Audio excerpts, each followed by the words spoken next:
Bom dia, gente! Sejam bem-vindos. Chegamos. Começando então a carta a Tito, carta de Paulo a Tito. E é isso.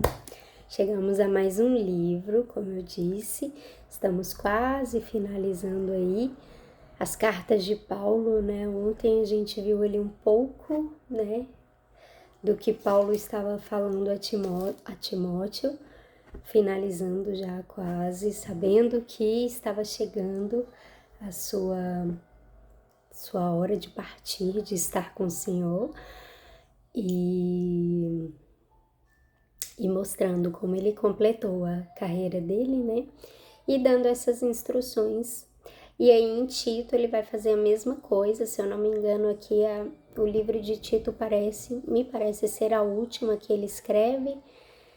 Então vamos, esse canal onde aqui você lê um capítulo, ouve ler um capítulo da Bíblia por dia.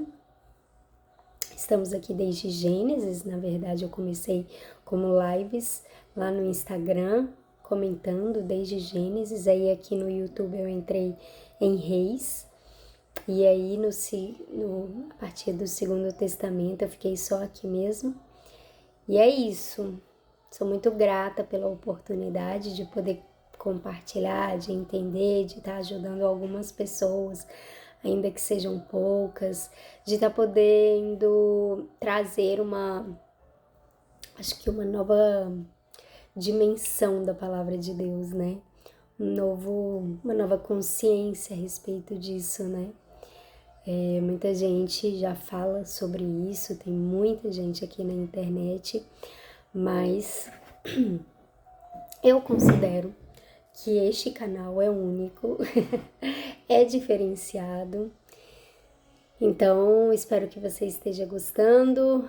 E é isso, se você se lembrar de alguém enquanto ouve essas palavras, então eu te peço, encaminhe para essa pessoa, compartilha aí, né? Ou então curte, comenta, que isso já ajuda. Amém? Vamos começar orando e aí a gente parte para a nossa leitura. Amém, Deus, obrigada pelo dia de hoje, obrigada, Deus, pelo início, sabe, Deus, de mais uma carta, de mais um livro da Tua Palavra, coisas que tem nos ensinado tanto, nos abençoado, feito toda a diferença, sabe, Deus, para mim, e eu oro para que cada um aqui estejam vivendo dias diferentes, com um novo coração, com uma nova mente, porque a Tua Palavra fala que nós iremos transformar o mundo a partir da renovação da nossa mente. Então é este o meu propósito, sabe, Deus? E eu creio que o propósito da Bíblia, o objetivo de tudo ter sido deixado, sabe, Deus, registrado para nós, é para que dia após dia nós possamos renovar a nossa mente e transformar este mundo ali fora. Capacita, nos ajuda, dá-nos o Teu socorro, os Teus livramentos, a Tua bênção, o Teu amor. Nós precisamos de Ti. Em nome de Jesus. Hein? Bora. Bom, antes de iniciar o capítulo, eu quero falar sobre o livro de Tito, né? Que vai falar assim, ó. Achei essa parte interessante, que vai falar assim, esse é o 56º da Bíblia, então estamos aqui a 56 livros, o 17º do Novo Testamento, e neste livro nós vamos acompanhar as palavras de incentivo e conselhos de Paulo a Tito em relação à igreja. A autoria do livro é dada ao apóstolo Paulo. Ao longo dos 3 capítulos nós podemos entender que Tito foi designado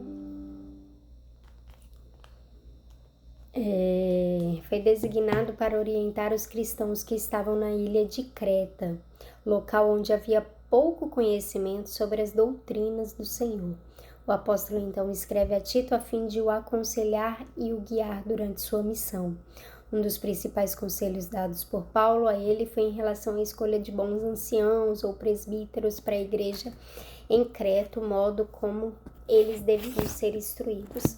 E outra coisa que eu acho bem interessante, que eu quero já começar compartilhando, que ao longo desse primeiro capítulo nós vamos ver ali uma palavra bem forte em relação a isso, que é que Creta, né, os cretenses, eles eram habitantes de Creta e eram conhecidos por sua má fama, sendo descritos como preguiçosos e mentirosos. Ou seja, então, Paulo tem ali o cuidado, o evangelho havia chegado àquele lugar, né, onde o evangelho tinha chegado neste lugar, então, onde as pessoas eram consideradas, né, preguiçosas, mentirosas e tal. E aí, após o evangelho chegar e ele não conseguir se estabelecer, Paulo, né, ficar lá e tal, então ele envia Tito no intuito de constituir a igreja, de estabelecer, de ele dar algumas, né, orientações para ele começar, né, a escolher os pastores, os mestres, as pessoas que iriam conduzir, os líderes, diáconos, enfim. Quase a mesma coisa que ele fez com Timóteo, é também pouco, né, parecido assim as palavras, mas Paulo vai focar muito nessa questão de como eles eram conhecidos, de como eles eram chamados, mostrando que quando o Senhor entra, tudo muda, tudo se renova e eles têm então um novo nome, uma nova história, né? Então eu gostaria de trazer isso logo de cara pra gente ter isso em mente enquanto a gente tá lendo. Ah, mas eu nem sou cretense, que não sei o quê. Mas seja o nome que te dão, seja a característica que falam a respeito de você. Eu acho que esse capítulo e esse livro vai te ajudar muito a crescer, a entender como Deus te enxerga, a ver que nada é determinante e tá ali numa casca onde não possa ser mudado, alterado. Amém? Então, vai dizer assim: eu, Paulo, servo de Deus e apóstolo de Jesus Cristo, escreva esta carta. Eu fui escolhido e mandado para ajudar a tornar mais forte a fé que o povo de Deus tem e para fazer com que eles conheçam a verdade ensinada pela nossa religião, que se baseia na esperança de recebermos a vida eterna. Deus, que não mente, nos prometeu essa vida antes da criação do mundo. E no tempo certo, Ele a revelou na sua mensagem. Essa mensagem foi entregue a mim e eu a anuncio por ordem de Deus, o nosso Salvador. Escreva você, Tito, meu verdadeiro filho na fé. Esta fé que é sua e minha. Que a graça e a paz de Deus, o Pai, e de Jesus Cristo, nosso Salvador, estejam com você. Eu deixei na ilha de Creta para que você pusesse em ordem o que ainda faltava fazer e para nomear em cada cidade os presbíteros das igrejas. Lembre das minhas ordens. O presbítero deve ser um homem que ninguém possa culpar de nada, deve ter somente uma esposa, os seus filhos devem ser cristãos e não ter fama de maus ou desobedientes. Pois aquele que tem a responsabilidade do trabalho de Deus como bispo deve ser um homem que não possa ser culpado de nada. Não deve ser orgulhoso, nem ter mau gênio, não deve ser chegado ao vinho, nem violento, nem ganancioso. Deve estar disposto a hospedar pessoas na sua casa e deve amar o bem. Deve ser prudente, justo, dedicado a Deus e disciplinado. Deve se manter firme na mensagem que merece confiança e que está de acordo com a doutrina. Assim ele poderá animar os outros com o verdadeiro ensinamento e também mostrar o erro dos que são contra esse ensinamento. Pois existem muitos, principalmente os que vieram do judaísmo, que são revoltados e enganam os outros com as suas tolices. É preciso fazer com que eles parem de falar, pois estão atrapalhando famílias inteiras por ensinarem o que não devem com a intenção vergonhosa de ganhar dinheiro. Foi justamente um deles, um profeta da ilha de Creta, quem disse: os cretenses só dizem mentiras. São como animais selvagens, são os preguiçosos que só pensam em comida. E ele tinha razão quando disse isso. Portanto, você tem de repreender duramente esses falsos mestres para que sejam sadios na fé e parem de dar atenção a histórias inventadas por judeus e a ensinamentos humanos que vêm de pessoas que rejeitam a verdade. Tudo é puro para os que são puros, mas nada é puro para os impuros e descrentes, pois a mente e a consciência deles estão sujas.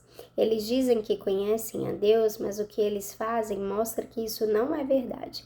Estão cheios de ódios, são rebeldes e não são capazes de fazer nenhuma coisa boa. É isso. Então, o primeiro capítulo de título vai voltar a falar ali de como ele deveria escolher os presbíteros, né, os diáconos, enfim, as pessoas que iriam servir e conduzir a igreja. Paulo envia ele, e eu achei interessante que ele fala que a fé que estava nele, esta fé que é sua, era dele.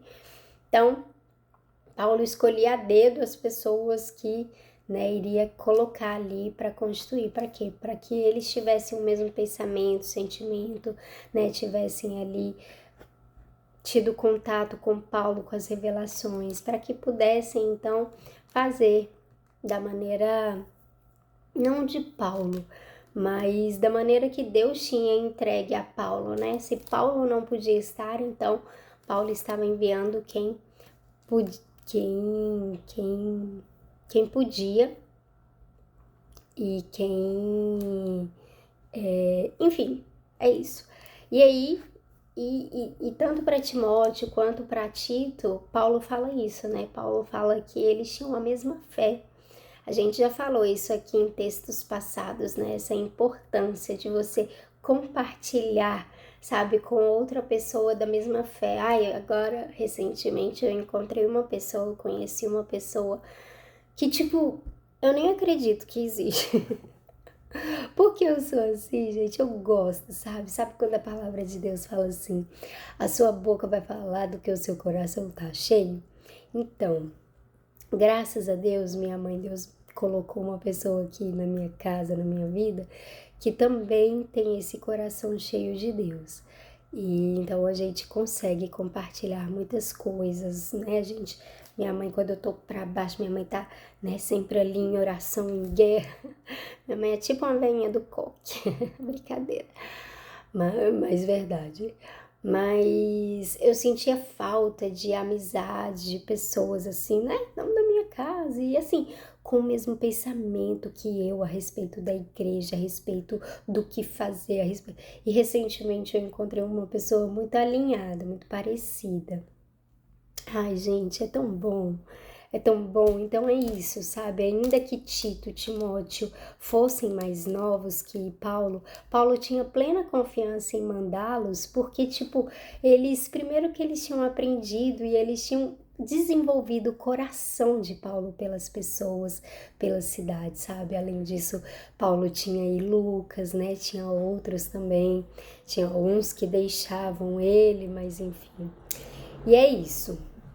E aí, vai falar aqui, então, Tito estava responsável ali de desenvolver a igreja, de escolher, né, presbíteros, e de falar que eles deviam ser, e eu gosto de colocar aqui, não é sem pecado, ninguém está sem pecado, nem nós, nem Paulo. Paulo mesmo dizia várias vezes, eu sou o menor, eu sou o mais pecador de todos, né? Então, assim, Paulo tinha lá os seus momentos, né, de se achar, disso, daquilo.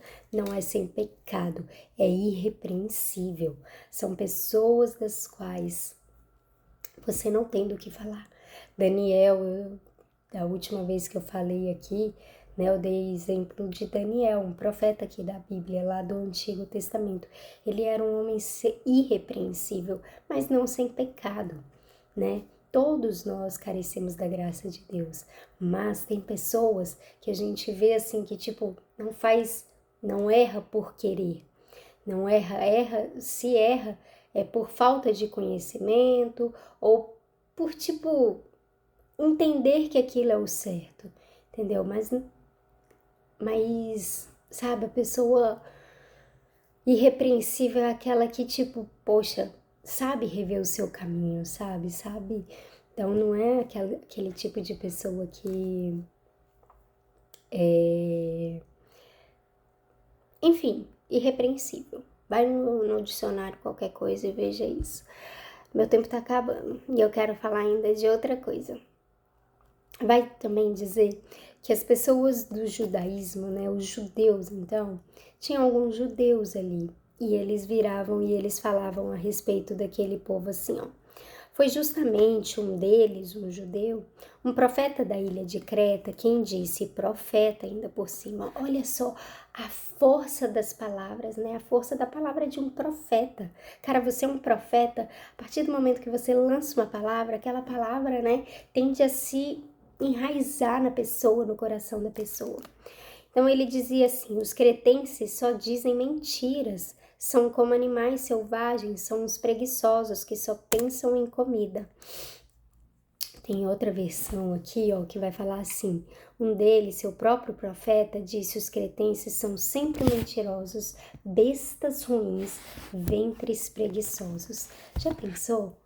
Uma pessoa crescer com esse tipo de sentimento e pensamento e tipo, cara, o povo da minha ilha é assim, o povo do meu, né, da minha família é assim, eu cresci assim, eu nasci assim, você sempre assim, não tem saída para mim, sabe? O melhor é eu aceitar, é eu viver como eles. E Paulo vira e ele fala, ele não estava falando nenhuma mentira, porque de fato, pessoal, os cretenses, eles são conhecidos assim. Portanto, você repreende, né? Tito devia repreender esses falsos mestres para que sejam sadios na fé, né? Essas pessoas, Tito então devia conduzir isso, porque tudo era puro para os que são puros, mas nada é puro para os impuros e descrentes, pois a mente e a consciência deles estão sujas. Eles dizem que conhecem a Deus, nananã. Tá, essa parte aqui eu não quero ver, não. Então é isso, sabe? Então a palavra de Deus, onde ela chega, ela transforma a consciência, ela transforma as atitudes, ela transforma tudo.